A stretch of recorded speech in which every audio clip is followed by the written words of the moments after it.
waxay dhaheen Talyaaniga heshiis baan kula geeyay Sayid Maxamed Cabdulla Xasan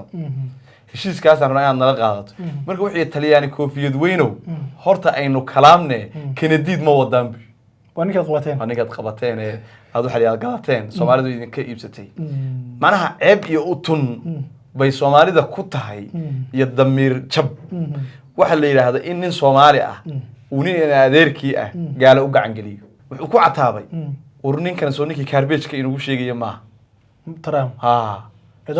Soomaaliya iyo dadkeeda soo ninkii qashinka inuu sheegay ma no government no government no police no nothing waxba laha ninkii sidaas ahaa isa ugu noo bahdilayay xageed igu gacan galinaysa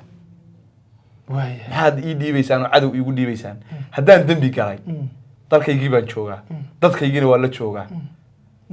dalkayga igu maxkamadeeya qofku hal meel wax ka diidaa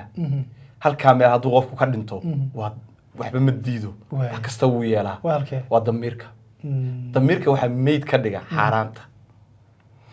siyaasi Soomaaliyeed oo damiirkiisu nool yahay oo jiritaankiisu nool yahay oo insaaniyadiisu nooshahay Soomaaliya kuma og nimankani ciiday gadanayaan calankay gadanayaan dhulkay gadanayaan dadkay gadanayaan waxay cafinayaan ma jiraan wixii u lacagmi kara maanta oo lacag u noqon kara adiga barra ah caawa haddaad lacag u noqon karto ku gadanayaan taabatan ku ilow ma jiraan wax farqi u dhaxeeya Cabdikariin qalbi dhagax iyo ciidle inaba ha yaraatee hal farqi u dhaxeeya ma jiro waqtiga baa midna 2012 aha midna 2026 aakhirkiisii ah qofka aan quudkiisa hanan go'aankiisa ma hanto nimankan soo qabashada hore Garisbaale ninka isaga dhuumanaya dadkiisa ku dhex jira inuu isaga dhex jira iska daayaan mooyaan mar hadduu gacantooda soo gala awood ay ku sii haystaan oo Mareykan inuu raba kaga haystaan male asna wuu ogaa ma salaadna waa ogaa kii soo qabanayna waa ogaa laakiin waa iska jawaasis dawladii marka ay ahayd muwaadinkeeda inay ilaaliso ba ku dhiibaysa baniyo maxaa marka oo shisheeye ku gacan yalla baxsan marka aakhira loo socdo yalla baxsan marka aakhira la aadana lama sheegay adduun la sii joogana ma aragno Medina Bag waa madal la hubo iyo guryo mudan oo la mahashay meel casri ah iyo magaalo cusub halka riyadaadu tahee naftu ma hotel loo wada rucleynaayo waa Medina Bag waa dhisme casri ah kana kooban guryo deegaan ah iyo ganacsiba waa nolol dhammaystiran iyo meel niyu ah dhismaha Medina Bag wuxuu ku yaalaa meel ka baxsan buuqa iyo sawaxanka Islii waana xaafadda Istrehe goob istiraatiiji ah lehna view aad cajiib u ah oo aad ku raaxaysan wixii faahfaahin la xiriir nambarka shaashada ku xaran السلام عليكم ورحمة الله وبركاته كون ونكسن داوديال كسر وذا برامج كأنه حوارن قيبتن هدوء بأقلاده وحين كفلن قين دونا دولة الصومالية أيا دولة أمريكا كأوجع عن جلسي مواد الصوماليات واللغة مجعبة عبد الكريم عبد الله عيدلي مواد الصوماليات أيا دولة أمريكا كأيدا كل الدول أيسو جديسة هذا وحنيجي دونا بالوحيبها اللجوء إذا iyo dawladda Soomaaliya sababta ay Mareykanka ugu gacan gelisay cid ugu gacan gelisay iyo waliba arrimo kale oo arrimahaas la xiriirayaan eegi doona inta barnaamijku uu socdo soo dhawaada saaxiibayaal magacaygu waa Baraylka Case dhinacayga bidix saaxiibkii Muxiidiin baa fadhiya isaga ayaan wax ka weydiin doonaa barnaamijka inta uu socdo soo dhawaada mar kale Muxiidiin ku soo dhawaada kadib muwaadin Soomaaliyeed baa dawladda Mareykanka loo dhiibay dawladda Soomaaliya u dhiibtay bal soo dhaw muwaadinka maxay ku ognahay bismillaahir rahmaanir rahiim dhamaan mujtamaca Soomaaliyeed daawanayay waa salaameynaa ninkan waxa la yiraahdaa Macallin Cabdikariin Cabdullaahi Ciidle waa 42 jir u dhashay dalka Soomaaliya oo aan dunida dalka la kulahayn ninkaasi wuxuu ku noolaa koonfurta Soomaaliya gaar ahaan gobolka Galgaduud ee bartamaha Soomaaliya ku yaala gaar ahaan wuxuu ku sii noolaa aag Gurceel iyo Dhuusamareeb u dhaxeeya beeshiisuna waa deganayd eheladiisana waa deganaayeen halkaas uu joogay wuxuu u yimid halkaasi inuu ku noolaado una la mid yahay muwaadiniinta Soomaaliyeed ee dunida aan meel kale dhulkooda ka jirin Macallin Cabdikariin Cabdullaahi Ciidle sidaan hore u soo sheegayba wuxuu ku soo dhaqanaa dalka Mareykanka wuxuu ahaa nin ganacsada ah oo shirkado halka ku leh inkastoo Mareykanku ay waxay soo saareen aynu dib uga tagi doono warbixinta hadii aan loo yiraahdo shirkado waaweyn oo ganacsi halka wuxuu ahaa nin maalqabeen ah oo ganacsada ah oo ganacsada Soomaalida dalka Mareykanka kamid ah ninkaasi asagoo si nabad ah u jiifa oo dhulkiisii jooga oo aan balaaye jirtaa jirin sidoo ninkii sheegi jiray waa Rashid Rashid saaq balaaye jirtaa jirin oo iska waabariistay oo waxa la yiraahdo arigiisii iyo geeliisina u foofeen tuulo la yiraahdo Garisbaale jooga oo isaga waabariisto dadkiisa wax la qaba unbaa balaayo ordaysa oo caaran labada dhinac isaga heegaartay qoladaasi waa qolo gaalada u shaqaysa gaalada u shaqaysana waxaa la yidhahdaa FBI waa waax dowladda Mareykanku ay leedahay oo ka shaqaysa soo qabashada cidda dowladda Mareykanku ay raadinayso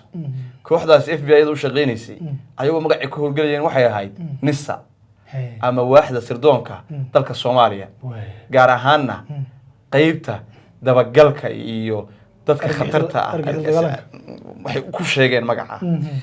iyo argagixisada iyo la dagaalanka wadtoona inagu malihin marka ayaga la baxay waana naysiyahooda markaan sheegayno naysiyahooda uu ma dhahayna anagu wixii kale anagu aqoonsanayno anaga inoo taala marka waxay ayagu argagixisa la dagaalanka ay ku sheegeen koox qaabilsan iyo habeen madow wiilka dhalinyarada ah oo dhulkiisa jooga soo laalaadisay qof ehelka ah oo la hadlay warbaahinta oo magaciisana la qariyay sawaabni awadeed wuxuu sheegay inay arrinkaasi kala xiriireen Mahad Salaad ciddii soo qabatay mas'uuliyadda iska lahayd qofka ehelka ah annagu deemaan dabagelin wuxuu eedda dusha u saaray nin la yiraahdo taliya nuur oo abshir taliya abshir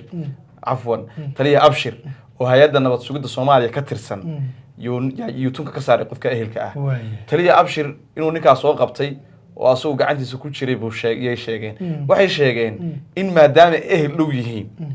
wiilkan la qabtay iyo taliya Mahad Maxamed Salaad oo hay'adda nabad sugidda Soomaaliya ugu sareeya ay xiriir badan ka raadiyeen si ay ula yeelan lahaayeen Mahad Salaad aakhirkiina ay ku guuleysteen inay xiriir la ka soo helaan Mahad Salaad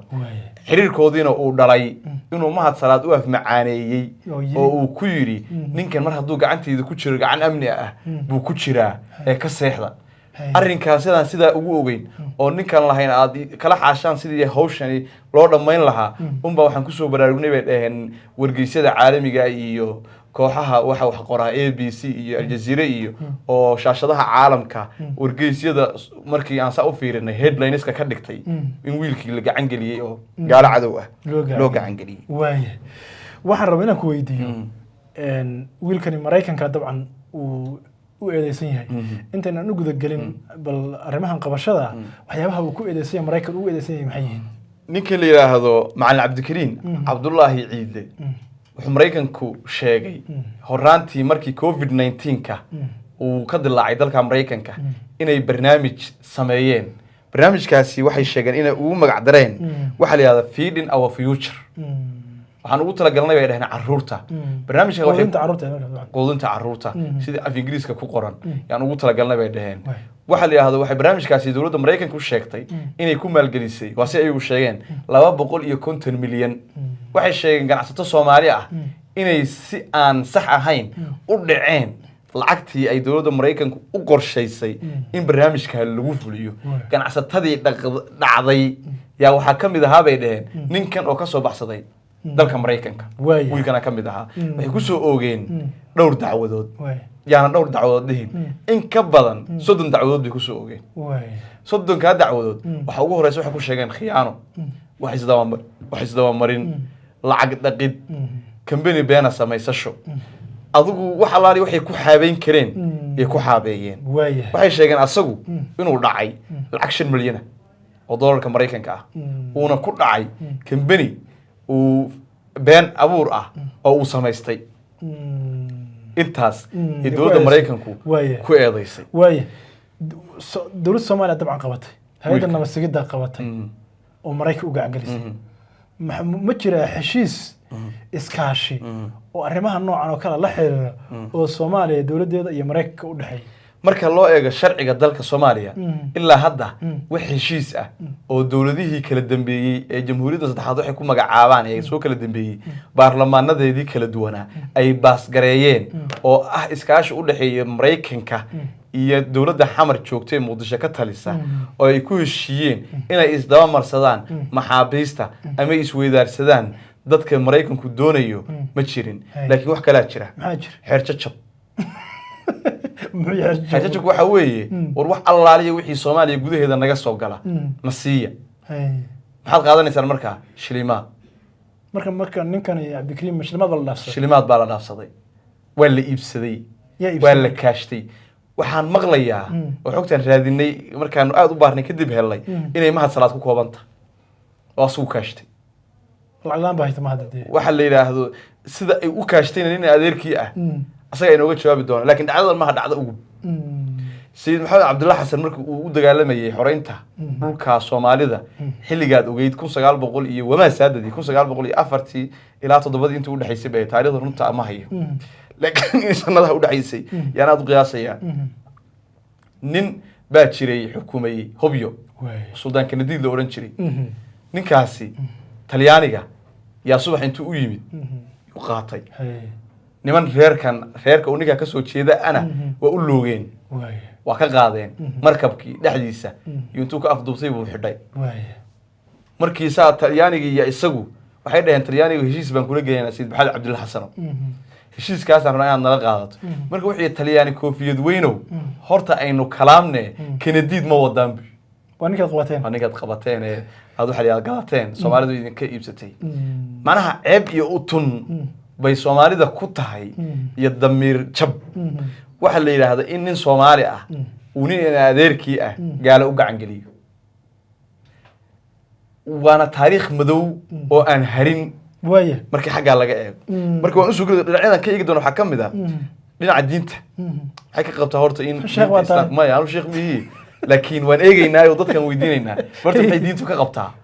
in qof islaam gaalo loo dhiib quraanka markuu soo degay hore waxa jiray heshiis gaalada iyo muslimka u dhaxeeyay Quraysh iyo Nabi Maxamed heshiiska ugu adkaado waxa la saxeeyay Nabi Maxamed waxa ku jirtay cid xaqooda ka timaada in loo celiyo gaalada cid gaalada ka soo tagto Maxamed soo aadana inaan la soo celin waxaas ku jirtay ilaahay waxyaabo uu diiday waxa kamid ah marka gabdhaha haday ka soo tagaan gaalada inaan lagu celin waxaan ka wadaa bal intay culimadu dib u fiiriso ama shacabka dib u fiiriyaan in qof muslim ah oo shahaadanaya la gacan galiyay waxay ka qabtay diintu ka soo jawaabeen inta ma aha markii la dhiibay wiilku wuu hadlay وعتابي طبعا ما وريست كل ما كل سوق هذا ما ولا وريسن ديني كان اوبي با laga buuxinay intii noo soo baxday wareysiyadii markii oobiga laga qaadayay saraakiishii wareysatay waxyaabihii uu ku yiri wax kamid aan sheegayna wuxuu yiri marka wuxuu ku cataabay ninkan soo ninkii Kaarbeejka inuu sheegay ma taraam Soomaaliya iyo dadkeeda soo ninkii qashinka inuu sheegay ma no government no government no police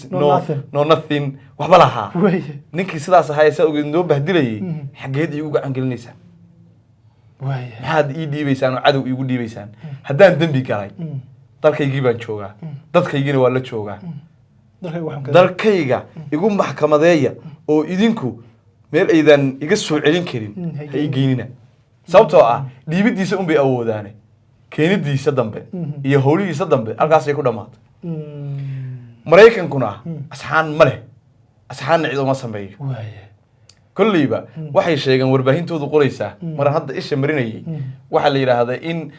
dacwad oogadayaal federaal ah ay dacwadiisii kiiskiisa ka shaqeyn doonaan welina eedeysana uu yahay maxkamad xukuntay aanay jirin laakiin FBI-du inay soo qabata loo diray markii la helay kadibna dacwadiisa la gali doono de waa maxkamadii badbaadada ciidanka badbaadada qaranka Soomaaliyeed wada ma taqaan nin geela la yiraahdo Allahu naxariista madax ka ahaa jiray arka cid ka soo maxamed siyaad baraka soo horjeed mid baa ka sheekay wuxuu yiri markii waxa ugu darneed biyay niman Kuubaan iyo kuwii waxa Ruushka iyo taan soo qabanay dadka ku soo qabanay aan xataa kan hadlay iyo qareenka iyo xataa aan luqadooda la garanayn aan xukunay waayay waxaan ku weydiiyay muwaadinka Soomaaliyeed waxa la isbarbar dhigayaa Cabdikariim Sheekh Muuse Qalbi Dhagax oo 2017kii dawladii madaxweyne Maxamed Abdullaahi Farmaajo oo hor leh oo cusub ay Itoobiya u gacan geysay oo u dhiibtay arrintaas oo arrin uguba Soomaaliland si weyn u taabatay arrinta Cabdikariim hadda Mareykanka loo gacan geliyay ku xigtay maxay wadaagaan labada arrimood waxay wadaagaan horta laba muwaadiniin oo Soomaaliyeed way ciid iyo calankooduna waa joogeen dambina ciidoodii calankooda kama gelin dhulkoodana waxba kamay bi'inin ninna dawlad gumaysi ah oo dagaal naga dhaxeeyay oo meel aan ku heshiinay aanay jirin oo dhul naga haysata buu ka soo horjeedo xabad ku riday ninna dawlad laftigeeda cadow ah soo dhacay xoolaheeda oo xalaaliyo كل شيء حسن ما نحن سبحان الله فضوضي إن أنت عندك كرر أحد وكذا قاعد وهي وبود استغفر الله بركة لبنا إنه صومالية أو دولة دودي جمهورية صوماليا هي تحت وحلي هذا علنك iyo saytaradii ugu sareysay madaxtooyada Soomaaliya laga gacan galiyay way oo shay loo gacan galiyay dasawirka ku soo baxay waxa weeye qofku hal meel uu wax ka diidaa hal kaameel haduu qofku ka dhinto waa waxba ma diido wax kasta uu yeelaa waa damiirka waxa meed ka dhiga xaaraanta siyaasi Soomaaliyeed oo damiirkiisu nool yahay oo jiritaankiisu nool yahay oo insaaniyadiisu nooshahay Soomaaliya kuma og marka inta laga soo tagana wuxuu qofku ilaashadaa dadnimo iyo magac iyo sumcad siyaasi Soomaali ah oo dadnimo iyo magac iyo sumcad lana ma ogi marka maxaa soo haray dilaaluhu marka ugu dambeysay hooyadii uu baacsadaa nimankani ciiday gadanayaan calankay gadanayaan dhulkay gadanayaan dadkay gadanayaan waxay cafinayaan ma jiraan wixii u lacagmi kara maanta oo lacag u noqon kara adiga barra ah caawa hadaad lacag u noqon karto ku gadanayaan oo ku kaashanayaan sababta wax ka celinaya ma jiraan qofka waxa uu diidaa wax iyaga u diidaya inay sidan u dhaqmaan ma jirto niman markii inta laga soo tago strategically adduunyada iyo sida u wada shaqeysa qiimeyn kara nama oo waxay qiimeyn karaan oo ayagu inta isla qiimeyn evaluate ku sameeyaan ay wixii ka dhalanaya iyo waxa uga imaanaya ay intay arkaan ayagu go'aan ka gaari karana ma aha markii inta laga soo tagana waa caamiriin waxa rabaa inaan dad u shaqeeyo ma salaad iyo muwaadinka Soomaaliyeed ee Mareykanka loo dhiibay waa isku beel hoose waa niman waxa la yiraahdo reer guraceel xitaa hadii uu danin meel kala ahaan lahaa waxun baa la dhihi lahaa gobolka kale ama qabiilo kala soo jeeda waxun bay ahaan lahayd marka mahad inkastoo daayta lacag aad ka dhawaajisay haddana dadkana daawanaya xoogaa si ugu yar adkaanaysaa nin ehelkiisa isagoo taliyana masugida inuu iibsado wardadku aysan jirin heshiis Mareykanka iyo Soomaaliya ka dhaxeeya wali madaxweyne Mareykanka Soomaaliya uu caay meelan dawlad ka jirin ciidan ka jirin oo qashin uu ku tilmaamay maxaa arintan ku dhiirigeliyay mahad waliba waxa kala soo baxaysa oo iyada sheegaysa oo in xasan sheekh uusan ogeyn baxta oo lagu wargelinin inkastoo arrinkaasi uu yar qariib nala yahay in muwaadin Soomaaliyeed go'aan laga gaarayo wareejintiisa aan madaxweynuhu qaranku door ku lahayn inkastoo madaxweynaha qaranku war lagama hayo laakiin hadii waa farmaajinka go'aan ka gaaray dhiibay waa oo go'aanka ugu dambeeya qaatay oo deelasla qiibsan yahay oo xoogaal buu ka ahaa arrinkaas waana waxyaabaha farmaajo uu ku eedeysan yahay ilaa hadda inaanu publicly ummadda Soomaaliyeed uga cududaaranin laakiin taabatan ku ilow ma jiraan wax farqi u dhaxeeya hadii kaliin qalbi dhagax iyo ciidli إنما هي راتة هالفرق أوله هي مثل وقت يقوم من الله بدو كل ضيط وجهها من الله بكون يلحق لبعض آخر كيسية برا قرآن كريم كيس سهلا وهب عصرية الفرقان قرآن أونلاين وحب حيا وحبر الشقاب أونلاين تاسوكو سهل ليس برشة قرآن كريم كحفظ تجويد تفسير فقه اللغة العربية وحكوا هجاي معلمين خبرة دولة هبكوا حكوا برست أونلاين سيادو براتو آخرين تصحدا نفهمتو إجمادها قرآن كريم مهل البدوني نافع ذاك جوكتان diiwaangelintu way furan tahay wixii faahfaahinna ama isdiiwaangelin kala xiriir lambarada shaashada kaaga muuqda wax kale farqi u dhaxeeya ma jiraan mahad salaad wuxuu la mid yahay siyaasiyiinta Soomaalida waxa kaga madduwana wax kalena ma aha waa dilaalayaal dilaalkana hooyadii buu gadanaya waa ereyga aan leeyahay waa meesha ugu dambeysay weeyaan ugu saxsan hooyadii haday noqoto inuu beecsado uu gadanaya sababtu wax ka celin kara ma jiraan mid kana waan ku sheegay hadda hadii la weydiiyo soo fariistaan waagiisan baroosh markii la weydiiyo su'aasha asaga lama weydiin khayr la weydiiyay soo saamayn khayr la weydiiyay khayr waxa la muwaadin Soomaaliyeed bad u gacan galisnaa jasiiro ka socda weydiiyay Ethiopia habeenka ugu horeysay qabdhaga marka wuxuu yiri ra'iisul wasaaruhu kama jawaabayay ana afduubay ka jawaabayay arrinkaas kiis xasaasi aweeyay masar xasaasi baan u aqaanaa sambaroosh hadda hadii la weydiiyo mahad salaad oo caawa lagu dhaho hal dood buu haystaa niyo dalkii Soomaaliya khatar galayo ku leeyahay dan adiga ku dhiib ma soo weer lama ka dalka tii asaga hay wala weydiiyay dalka khatarta galayo u dumaya hal nin ma dood kala ma haystaan dood haystaan waxa weeye ninkan dhiibitaankiisa dalkan ku badbaadinay dowladda Mareykanka maal adiiba ay baad noqotay inay wada hadleen oo in loo gacan geliyo ay noqotay maal la oran karo maadaama uu yahay muwaadin Soomaaliyeed oo calankiisii hoos jooga anagu aan maxkamadayno dambiyada adduunka ku haystaan oo ku qaadno may horta ninkan soo qabashadiisii hore inay iska daayaan mooyaane tan dambe lagalama tashanayo aniga haday kugu bilaabay korkortan kama furro arrinkaas haday mar gacanta ku dhigeen horta nimankan waa nimanka u shaqeeya waa niman la biilo oo mushaarka laga bixiyo oday baa ii sheekay professor ah oo wax la yiraahdo in Ingiriiska jaamacada kaga soo baxay badan asagoo cayda ka soo tagay oo Ismaan Maxamed u dhashay waxay ahayd hadda 25kii soo musallafay baan la kulmay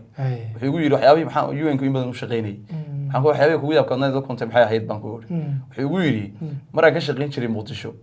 waxay igu darnaa waxay ahayd buu yiri marka boardka xafiiskan hadda waxa ku dhagan moogtahay baalkan naga dambeeyay kan wuxuu yiri marka xafiiska boardka ku dhagan ayaan qoladii meesha joogtay aan ku iri buu yiri intaan la yaabay macna sidee yihiin aan ku iri boardkan yaa idinka caawiyay waad ula jeedo boardkan ma dhigsan karaan ayagu ku Soomaaliya waa may waxay xukumaan wasiirada ugu sareeya way Soomaaliya xafiiska wasiirka ugu sareeya ya intaan galay baan ku iri inuu gaashaandhig ahaa iyo inuu kaarimaha dibadda ahaa ma aqaane boardka xafiiska kugu dhagan yaa idinka caawiyay lama dhigsan kartaan idinku macnaha waa niman marka nin kasta meeshiisa lagu quudiyo carabtu waxay ku maamaadaan boardka tayaraha marka miya board taylama waa $50 kiigiso waxay qoranayaan waxa la yiraahdo arji si board loogu dhajiyo wuxuu yiri carabtu waxay dhahdaa ma lam yamlik quta lam yamlik qarara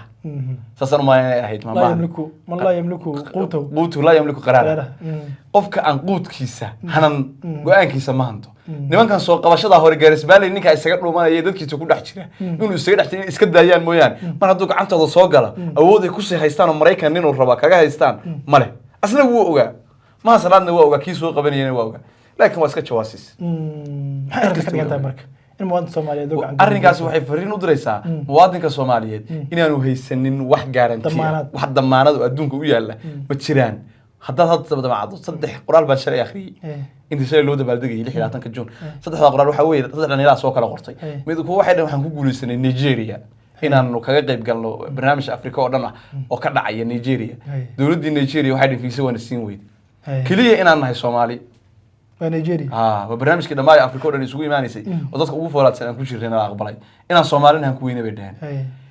gabarkan waxay tiri Denmark baa film documentary aan ugu sameeyay yaa aqbashay Denmark markii wax kasta ay soo dhamaadeen filimkii la waqtigii la joogo yaa baasaboor soo xaytaa anigu baasaboor Soomaali ma aqoonsanin fursadii dhamayda ee flight-ka iyo wax kasta la ii qabay ka sameyn lahaa dhaqaalaha waxay igaga burburtay inaan Soomaali ahay waa kuwii rabay inay wadanka ka baxaan kuwii wadanka joogayna waa kuwa la iibsanay qofka Soomaaliga marka ilaahay ba adduunka ku ciqaabay mar baan dhahanay waxa ku dhacday caladii ilaahay kafsaniga ma uqubka ilaahay ma waa garan waaye wax Allah waxaan ku qaas garan waaye qofka Soomaaliga dhibka haysata adduunka ku haysta gridoo kale wada noqon astaghfirullah qofka Soomaaliga dawladdiisii la rabay inay ilaaliso oo asaga muwaadinka uu ka ahaa ee dawladnimadiisa ay ku taagneed ee karaamadiisa ma taqaan baasaboorkan waxa ku qoran nimankan hadda ay wax u dhiibeen muwaadinkan waa ilaashan yahay baa ku qoran muwaadinkan waa haddaad ilaalin weydana 48 saac gudahood waa kula joognaa dawladdii marka ay ahayd muwaadinkeeda inay ilaaliso ba ku dhiibaysaba niyo maxaa marka oo shisheeye ku gacan يلا بحث المركز آخر الله صعد يلا بحث المركز آخر اللي هذا لما شيء أدون لو سيد شو أنا ما أعرفه مركز سوماليدو إلهي بقى أمك أنت إنسان هو ضمير له أو قبيل كتجا أو غرني بقى أبون تدا أو واحد كوسن إيه واحد كوحن كلا يقانا أو إنه أوران كرا أو عم باهنين لقيه ليه هو قاسي كوشريان أنا قرن عيد لنا ساعد دي chance نروح هرنلوه يسوي وأنا لقيت عليه استغفر الله أو يسنها رح حساسية وهي وهيك داوديال قضب كان انت سيان كسو جبيننا تاني كلن دنبه سيداس iyo nabad geliyo